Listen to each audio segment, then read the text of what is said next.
哋介紹一個小實驗俾你睇啊！小實驗俾你睇啊！開始。首先擺啲水落去，已經擺咗啦。跟住咧，開咗個蓋，我開咗佢先。跟住就擺2滴香味啦，跟住就熬勻佢啦。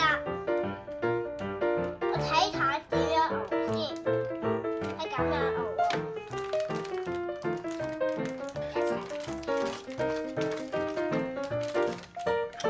已經變咗紅色啦。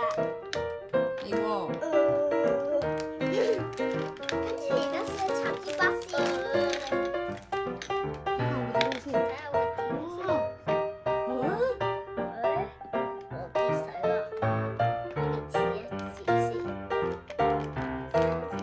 哇，都得喎！哇，呢個好成功喎！收你講去插佢邊？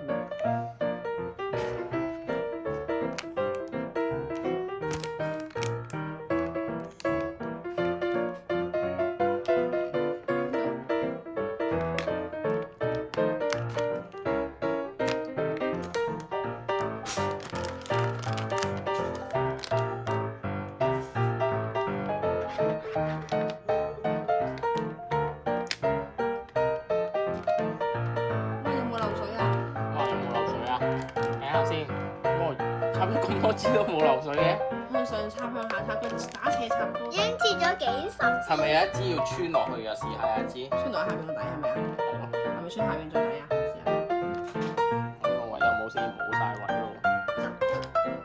哇！下邊都冇滴水喎。好啦，邊個揸住？哇，好犀利喎！你呢個小實驗，呢個實驗話俾你聽咩事㗎？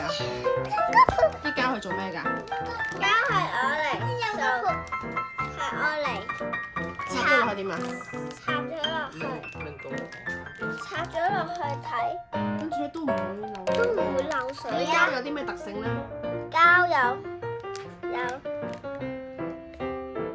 插咗落去個爛咗，佢啲膠會點啊？包住，跟住試一次就唔會漏水啦。不過我哋而家點啊？而家要試倒翻出嚟啊嘛，掹翻出嚟為點嘅咧？哇！已經漏水啦！低啲喎。切一次過插晒兩支，爸爸你跟住切哇！好難㗎！哇！成地都哇！原來係一掹出嚟，其實就會濕晒㗎。其實係咯。哦，係咯。呢個實驗做完講咩？未㗎？做完未啊？做完。哦，好犀利啊！